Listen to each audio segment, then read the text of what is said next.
What is a public figure or artist who has done horrible things but that people continue to follow or listen? Chris Brown. Tw. Abuse, assault. Brown was unable to force Robin F. out of the vehicle because she was wearing a seatbelt. When he could not force her to exit, he took his right hand and shoved her head against the passenger window of the vehicle, causing an approximate 1-inch raised circular contusion. Robin F. turned to face Brown and he punched her in the left eye with his right hand.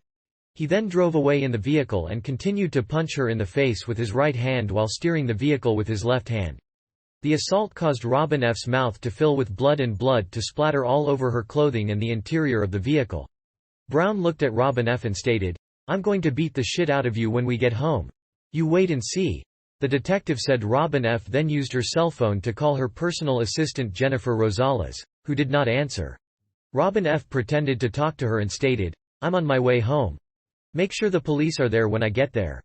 After Robin F. faked the call, Brown looked at her and stated, "You just did the stupidest thing ever. Now I'm really going to kill you."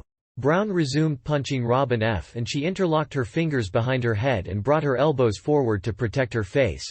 She then bent over at the waist, placing her elbows and face near her lap in an attempt to protect her face and head from the barrage of punches being levied upon her by Brown.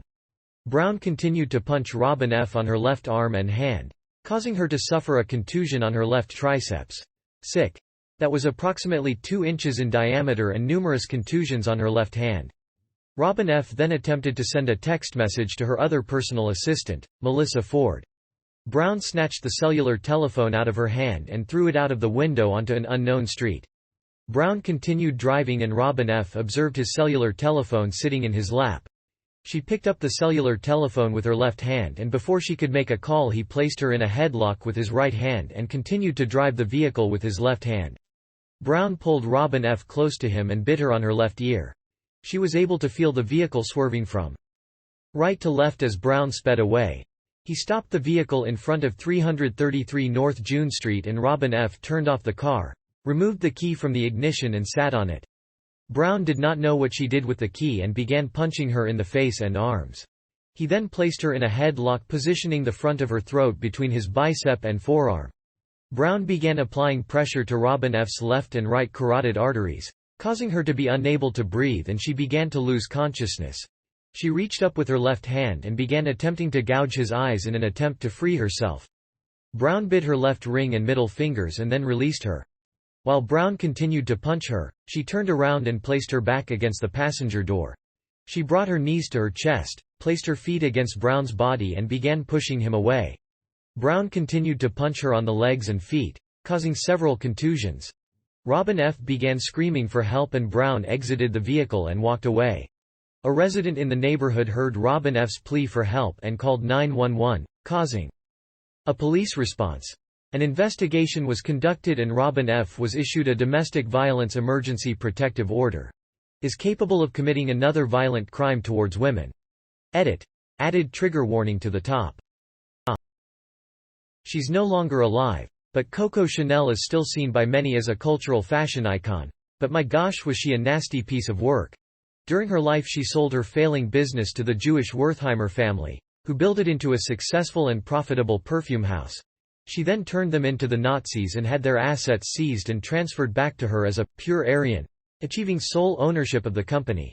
She worked for Nazi intelligence throughout World War II and had a hand in several anti-Jewish and other intelligence operations. When the Nazis fell, she gave free perfume to GIs to bribe her way out of immediate incarceration, fleeing to Switzerland. She ultimately escaped punishment after the war as Winston Churchill directly intervened on her behalf.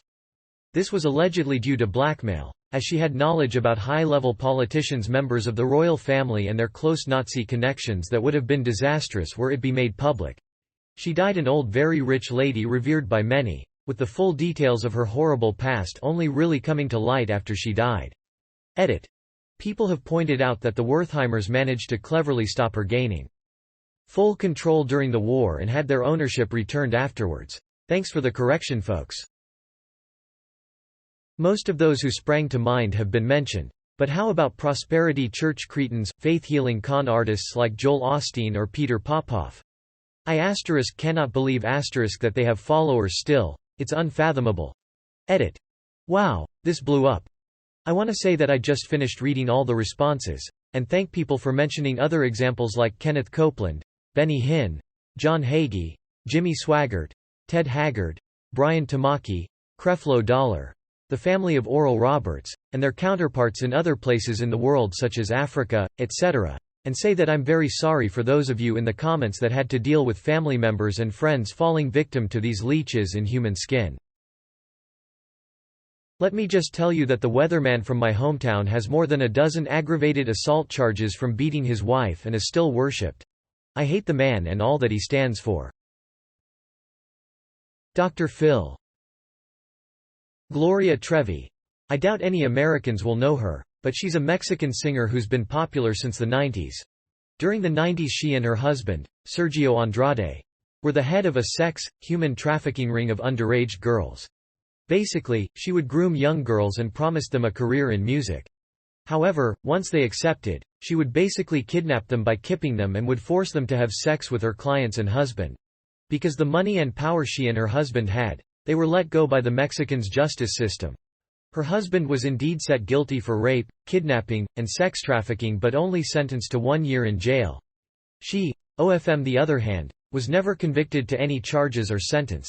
She is still very famous in Mexico and a lot of people, especially General X and older millennials, would still listen to her songs and go to her concerts. Even the media in Mexico would ignore all her past and rarely mentions that she was a leader of a sex trafficking ring. Edit. Oh wow. I wasn't expecting this comment to get updated so much. Thank you for the award and for adding very interesting info I didn't even know about this. Case. Some quick notes. I am sorry for the grammar mistakes. English is not my first language and I tend to make these often. For all of those who were wondering what kipping mean, I was trying to say keeping. Meaning that Gloria Trevi would not let the girls escape from one of her houses. Thank you for being patient with me on that. Thank you so much for adding very interesting information I didn't know.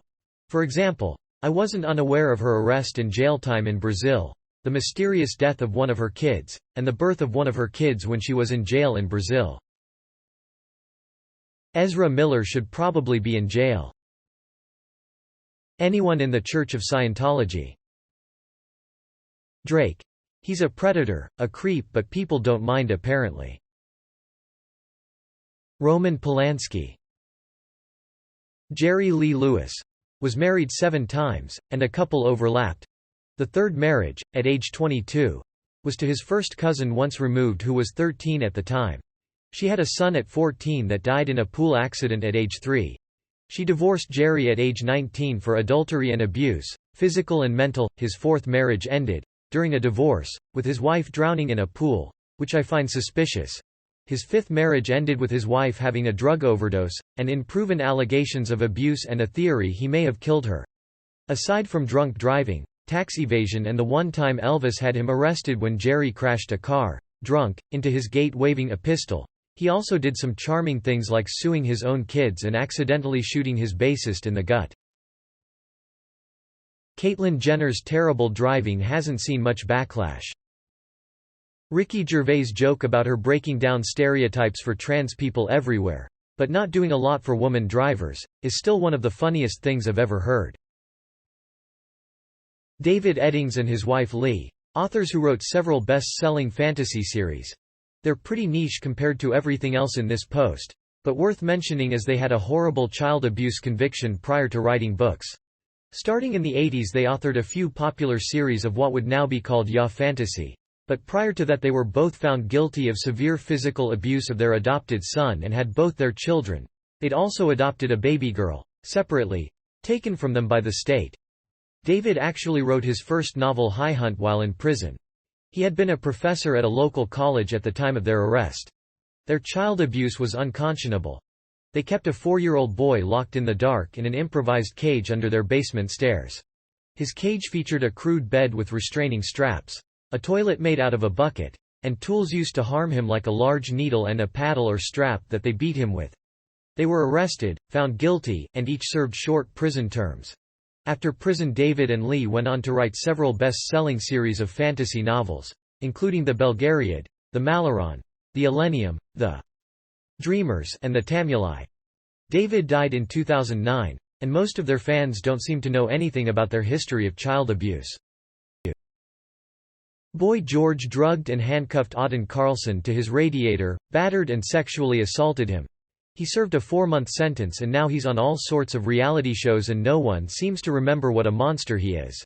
In my opinion, he should never be allowed on television or to realize music again. Well, at my kids' school the cult of Andrew Tate seems to be quite a thing. And we are in the UK. Jared Leto. Nicki Minaj. A continual supporter of the men in her life that rape children. Deshaun Watson, quarterback for the Cleveland Browns, was sued by 24 women for sexual assault last year. He paid 23 of them off to settle the suits. Browns, knowing this information, gave him the largest contract in NFL history. LeBron has been vocal about his support for Deshaun and has chosen to make the Cleveland Browns his NFL team. Edit. He was originally a Cowboys fan but decided to find a new team at the beginning of this season because he was unhappy with how Dallas handled kneeling for the anthem and Jerry Jones. Fair. But why not choose any of the NY teams that didn't recently sign the largest known predator in the league? Or hell, the other Ohio team. LeBron has also been a supporter of Travis Scott. After Astro World, hiring him to perform at parties as recently as 4 months ago. George Santos hasn't spoken a single word of truth and he's still a member of Congress. Chris Brown, Kanye, and Travis Scott are still huge in the music world. It's like nobody cares. Edit. Forgot Cardi B. She won a Grammy the year she admitted to drugging and robbing men after seducing them. Boy George falsely imprisoned a male escort by handcuffing him to a wall and beating him with a metal chain. Chris Brown. Don't know why people still support him.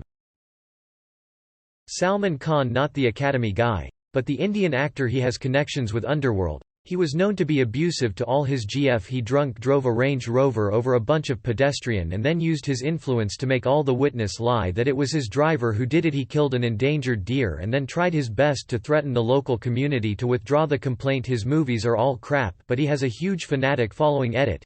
When his GF Aishwarya Rai broke up due to his abusive nature, he went to her sets and started destroying.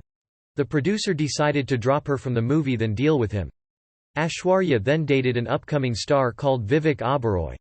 Salman, using his underworld connections, destroyed all his chances in the industry, and Vivek, who was once touted to be the next superstar, ended up doing small roles in South Indian movies and web series.